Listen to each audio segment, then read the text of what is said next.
Boa noite, família Palmeiras. Dando início à entrevista coletiva com o técnico Abel Ferreira. A primeira pergunta do Diego Iwata, do UOL. A equipe do Palmeiras pareceu muito apática no primeiro tempo. Você considera que o fator anímico possa ter sido determinante para a derrota? Olá, boa noite. Não. Se formos analisar a primeira parte de forma séria e honesta, intelectualmente, vemos que na primeira parte, na minha opinião, nós fomos melhores. E o futebol é isto, é um chuto que vai na direção do canto, da bandeirola de canto, e entra na nossa baliza.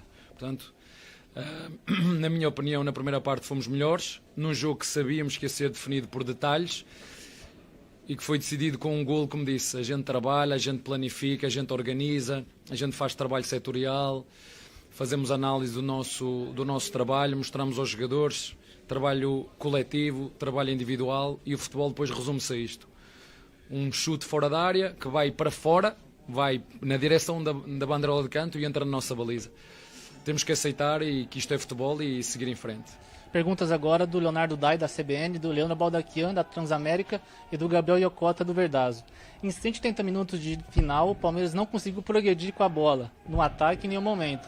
Nós sabemos que o São Paulo tem seus méritos na marcação, mas pergunto a você o que o Palmeiras poderia ter feito para melhor circular a bola, para tentar ao menos chutar mais. É algo que vocês pretendem dar mais atenção durante a semana? Volto a repetir que o nosso adversário não foi melhor que nós em nada.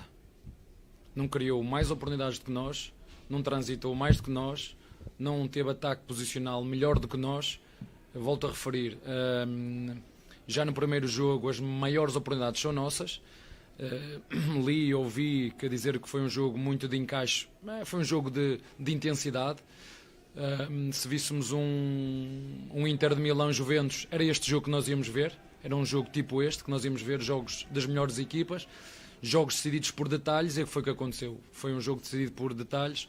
Volto a referir que, na minha opinião, o nosso adversário não foi melhor do que nós, a não ser na eficácia e na sorte que teve, como conseguiu marcar o primeiro golo, porque o primeiro golo, quem conseguisse marcar o primeiro golo iria desbloquear o jogo, porque uma equipa ia ter que assumir mais riscos, foi o que nós fizemos. Mas volto a dizer, esta é a minha opinião, não achei que o nosso adversário, nem lá nem cá, fosse melhor que o Palmeiras em momento nenhum. Perguntas agora do Lucas Basílio, da 105 FM, e do Pedro Marques, da Jovem Pan. Gostaria que você falasse sobre as substituições realizadas no intervalo e no segundo tempo, dada a dificuldade de criação e chegada na defesa do São Paulo. O que foi buscado com as mudanças e a manutenção do esquema com 3 zagueiros, mesmo em desvantagem? Sobre o time inicial, o que você tinha em mente colocando o Danilo Barbosa na vaga do Patrick? Olha, boa pergunta. Primeiro dizer-vos que queríamos que o Danilo Barbosa, se vocês se lembram, a primeira grande oportunidade é nossa, em que o Rony toca ao lado para o Danilo Barbosa, que chuta fora. Essa é a primeira grande oportunidade e é do Palmeiras, e é exatamente isso que nós procurávamos. Nós conhecemos bem o Danilo, sabemos que é um jogador que, apesar de fazer de zagueiro, a posição dele é o 8, é um 8 que chega à área, e o Patrick é mais um 8 de vir pegar na bola, de remate exterior. Foi exatamente isso que o Patrick nos deu na segunda parte, remate exterior. Sabíamos que o nosso adversário se ia fechar como se fechou, deixando só apenas 2 jogadores para transição, os 2 centravantes, como deixou na segunda parte, fechou-se com 8, deixando 2 na frente, retirando o espaço ao Palmeiras nas costas. Mas foi isso que procuramos, mais dinâmica com o próprio Patrick, porque é um jogador não de chegada à área, mas de trás para a frente com bola, para tentar remates exteriores. Ele tentou, infelizmente os 2 remates que fez acabaram por sair fora. Tivemos ainda mais uma transição com ele, que passou no Menino, e o passe um bocadinho longo, que depois podia ter a devolução. Mas volto a referir, foi um jogo decidido em detalhes, e o primeiro golo do nosso adversário demonstra bem o que é o futebol. Por muitas explicações que a gente queira dar, volto a referir, tu trabalhas, tu planificas, tu gastas um tempo tremendo para tentar trabalhar a tua equipa, e muitas vezes o jogo é decidido por este tipo de golos. André Galvão, do SBT. A ideia de escalar 3 zagueiros é imutável? A ideia seria ficar 90 minutos todos os jogos para ganhar entrosamento com esse esquema? Vejam como é que a equipa jogou com bola. Nós não jogámos com 3 zagueiros, nós jogámos em 4-3-3. Eu acho que quando se faz uma análise, nós temos que olhar para o posicionamento dos jogadores, onde é que andava muitas vezes, por exemplo, o Gomes, onde é que andava o Mike na primeira fase de construção, Não me venham falar dos 3 zagueiros mais uma vez, porque o nosso adversário, esse sim, joga com 3 zagueiros e não muda nunca. E nós não jogamos com 3 zagueiros, nós jogamos com o Renan encostado à esquerda. É só estar atento e ver onde é que jogou o Renan. Sim, sem bola, é verdade. Sem bola o Renan fechava um bocadinho mais por dentro, mas com bola, porque quando falamos em 3 zagueiros achamos que é um sistema defensivo. Para mim é um sistema ultra ofensivo e nós hoje não jogamos com 3 zagueiros. Jogamos com o Renan encostado à linha, jogamos em 4-3-3. Foi isso que nós fizemos com bola. Jogamos em 4-3-3. Nossa linha de 4, o Mike, o Luan, o Gomes e o Renan encostado à esquerda, com uma nuance estratégica que era o Gomes poder subir para a beira do Danilo, para criar, do Filipe Melo, para criar ali uma superioridade numérica. E encostamos o Vítor Luís à esquerda para dar largura, o Rony à direita, com o Luís Adriano a poder baixar entre linhas, que fez e muito bem, com o Danilo e o Danilo Barbosa e o Veiga com missão de tentar ganhar as costas. Foi isso que nós procuramos. Mas como disse, e também ainda não referi, há que dar também mérito ao nosso adversário.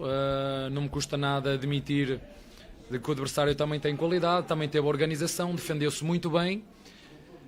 Foi a primeira equipa que eu apanhei a fazer marcação individual a todo o campo. É uma equipa que marca muito bem, tem uma pegada de bola e para mim é o ponto forte desta equipa.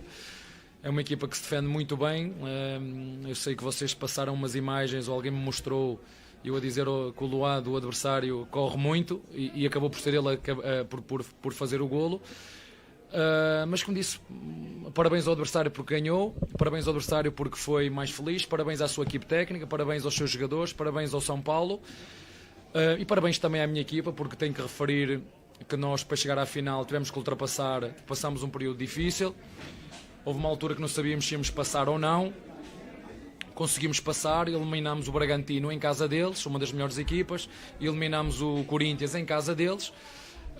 Penso que o nosso caminho até à chegada da final foi muito mais difícil do que a do nosso adversário, mas não podemos tirar mérito ao que o adversário fez nestes 2 jogos, e dar os parabéns ao São Paulo pela conquista deste título.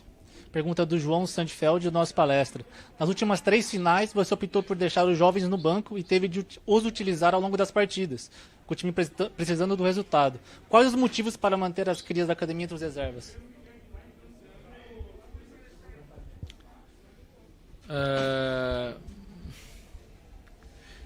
Desculpem-me dizer isso, vocês aqui são altamente pessimistas.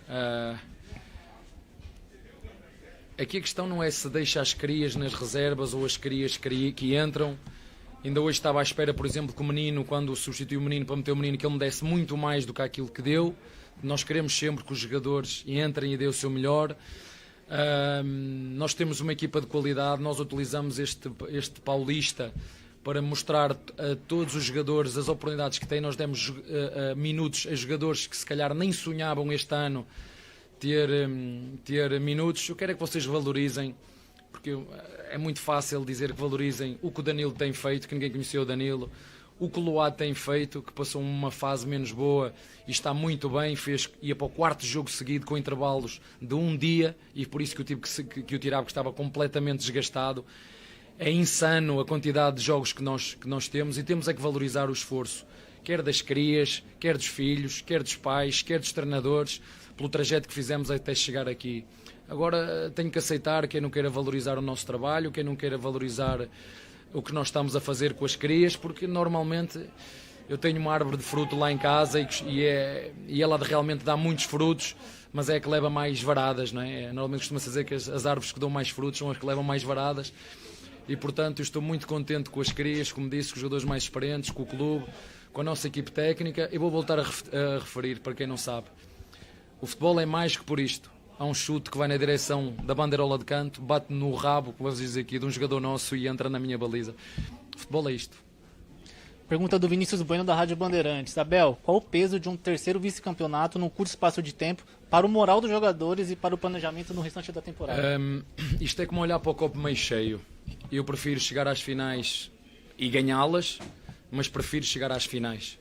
Porque para chegar às finais é preciso trabalhar, é preciso ter competência, é preciso ter uma equipa focada, e nós temos estado em todas as finais de todas as competições que temos estado. Quem quiser valorizar isso, valoriza o processo, o caminho até lá chegar. Quem quiser criticar porque perdemos as finais, podem criticar, porque nós, de facto, perdemos umas, ganhamos outras, mas uma coisa vos quero dizer, que a minha vida é feita assim. Eu sei que às vezes vocês conhecem-me dentro das 4 linhas, ainda hoje estava a falar com o árbitro no final, e ele estava-me a dizer, muita gente que o conhece fala de si fora do campo e outro dentro do campo. O negócio dentro do campo é uma coisa, é competir para ganhar. O negócio fora de campo é outro, e portanto, uma coisa eu quero dizer para quem está lá a casa, umas vezes chorei, outras vezes perdi, mas 1000 emoções eu vivi. As últimas perguntas são do Fabrício Crepaldi, do Globoesporte.com, e da Bibiana Bosson, dos canais Disney. O Palmeiras disputou o Paulista quase inteiro com o time reserva, chegou à final e perdeu para o São Paulo. A sensação de que o Paulista nunca foi uma prioridade, especialmente depois de uma temporada tão vitoriosa como a passada. O que tirar de bom dessa competição para o restante da temporada, já que vocês, na comissão técnica, tratavam o torneio mais como um laboratório? Muito bem, boa pergunta. É muito bom ter que responder a essa pergunta. Isto foi um campeonato de todos para todos. Não foi o campeonato dos titulares ou dos reservas ou dos sub-20. Foi um campeonato de todos e para todos. Jogou o Vinícius, jogou o Jailson, jogou o Everton, jogou o Michelis, jogou... É só vocês verem a quantidade de jogadores que nós utilizamos e valorizar tudo isso. Este Paulista, como disse, foi um campeonato de todos para todos, e com grande orgulho naquilo que eu ou que nós, enquanto equipe técnica, fizemos, que estes jogadores fizeram e o percurso até chegar à final. Volto a referir, em determinada altura estava perdido, mas é preciso acreditar. Conseguimos passar às quartas, é assim que se diz, às quartas. Jogamos contra uma equipa super competitiva que é o Bragantino, em casa deles, em casa deles. Ganhamos, bem. A seguir tivemos que apanhar um dos nossos maiores rivais, outra vez em casa deles, ganhamos e bem, e com todo o mérito, sabedoria e competência, chegámos à final a 2 mãos com o São Paulo. E temos que assumir e admitir e aceitar que nestes 2 jogos o nosso adversário foi mais competente, foi mais eficaz e, na minha opinião, foi muito feliz. Obrigado, professor Abel. Família Palmeiras, uma boa noite. Tá, obrigado, boa noite.